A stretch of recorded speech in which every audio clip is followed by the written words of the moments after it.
This is quite extraordinary.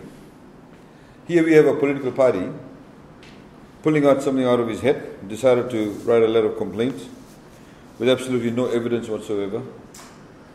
And I'll tell you why they don't have actually evidence.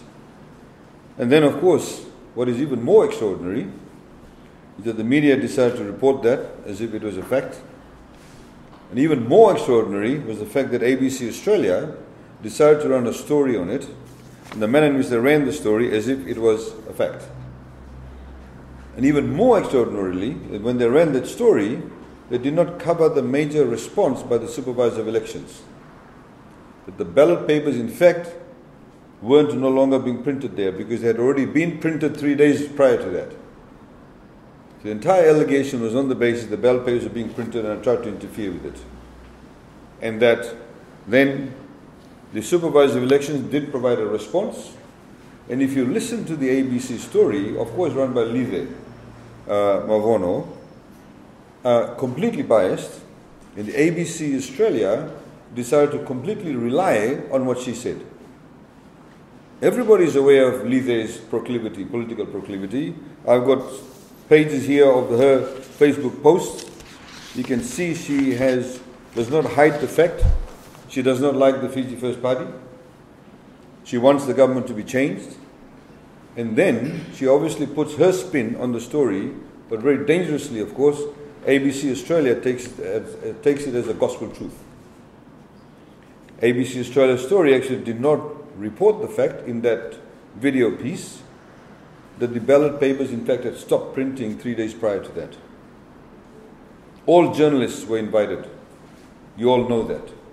To the beginning of the printing, to how the ballot papers were going to be taken care of in respect of under police supervision. They were all invited to attend the end of the ballot printing. Lydia, of course, did not attend. And the number of insinuations made in that particular story by ABC, of course by Lydia, is extraordinary. And today we have a major Australian news outlet seeking to fundamentally undermine the electoral process in a sovereign democratic country of Fiji. Extraordinary. Completely relying on one person to give an entire synopsis of what is happening in Fiji. And none of you actually saw it fit to point that out. None of you. You're equally responsible for that. That nobody picked up the fact that ABC Australia got it wrong. And for us, it actually shows a particular bias on the part of many media outlets in Fiji. This is, of course, something that we're going to raise with the Multinational Observer Group in the coming days and point out to them as to why we believe that these issues have in fact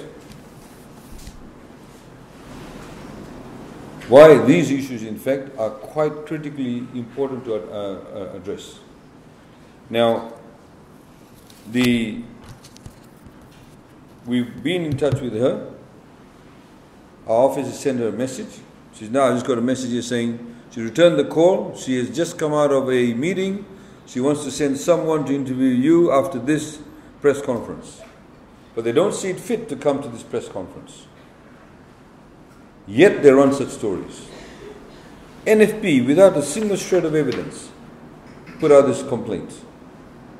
I'm told now that somebody has taken a screenshot of my visit back in 2019 when I went to visit Star Printery for some other work, nothing to do with ballot papers, and circulating that. No evidence whatsoever. And yet ABC is running this story. It goes to show that a reporter like Lydia Mavono cannot be trusted. We, of course, ourselves will be writing to ABC. I understand the supervisor elections have written a letter to ABC Australia. We also will do that too. We'll also raise it with the relevant authorities. We have Australian observers here, part of MOG. We have Australians actually involved in helping the supervisor of elections, in the conduct of the elections. Yet ABC Australia never got in touch with us. I never received a phone call from Live or any of her associates to ask, is it true? In the report it says, oh, the supervisor of elections is defensive. As if there's some kind of cabal going on in Fiji to somehow or the other discredit the electoral process, to carry out untoward behavior. This is highly extraordinary. Highly extraordinary. And interestingly enough, the ABC, the reason I'm saying this, says, Fiji's Attorney General Sayed-Khaiyum caught in extraordinary dispute just a week out from national election. And here we have ABC Australia saying, Aiyaz Sayed-Khaiyum widespread influence has earned him the nickname Minister A to Z and Minister for Everything. This is supposedly coming from ABC Australia. How do you think ABC is saying all this? Because of Leather. We've known for a number of years Leather's proclivity. You read over here how it's time to change the government. This is a post. How it's time to change the government. And yet this person is here purporting to be an independent journalist, providing independent analysis to ABC. Ladies and gentlemen, I can tell you there's so many extraordinary things happening by many people at this point in time.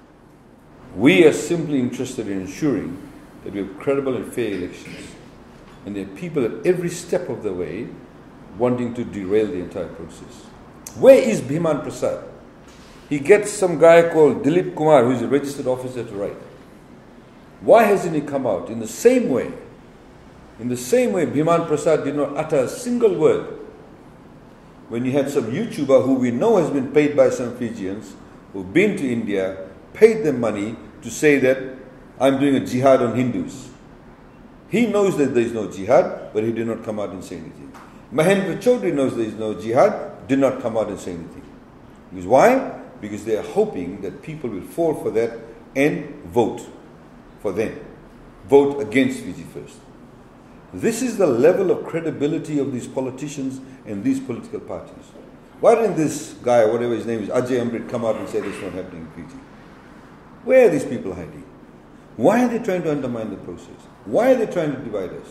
Why can't they talk about their political policies, their policies, what they intend to do in Fiji? What are their policies pertaining to education, commerce, industry, tourism, education, all of that? Here they are engaged in such untoward behavior. Absolutely no values, no principles, no ethics. Frankly, from one perspective, we should not be surprised. Because when we brought the law into Parliament to say when a politician goes out campaigning, when they make a particular promise, by law they need to say how much it's going to cost and where will they get the money from. Biman stood up in Parliament and said we should be able to say anything to the voters. Even if we offer them the moon. In his words, it's up to them to decide whether they're telling the truth or not. If you know what you are saying cannot be done, if you know what you're promising cannot be delivered, why say it in the first place? Why say it in the first place? That's what you call ethics, basic ethics. That's what you call telling the truth, intellectual honesty. And I can say all of them lack it. All of them lack it. On December the 1st, they said at 4 a.m., I went to Star Printery. On December the 1st, I was actually in Labasa. Those of you who follow my Facebook page, you will see that I've got a post, I've got a photograph, leaving Labasa airport in the morning flight, where I saw Mahendra Chaudhry and Shashi Kiran Singh get off the plane to obviously campaign in Labour. I had one of the Labour Party candidates speak to me and take a photograph with me at Labasa airport. I have here my boarding pass, seat 2A, 1st of December is dated, where I got on the plane. Basic journalism, basic inquiry of facts was not followed. Yet, all of you have remained mum about it. And yet, here we have ABC Australia running these stories, undermining the electoral process in a sovereign country. Why? Because they rely on the words of a person who has political proclivity. They themselves, as a supposed credible organization, should know the background of their reporters. They should do background checks on them. They obviously haven't. There's nothing stopping Leela Mavona from having a particular political view. She can go and join whichever political party. But don't hold yourself out to be an independent journalist when actually you are not. That's the point. Don't put yourself out to the world to say you're independently providing independent analysis when actually you are not.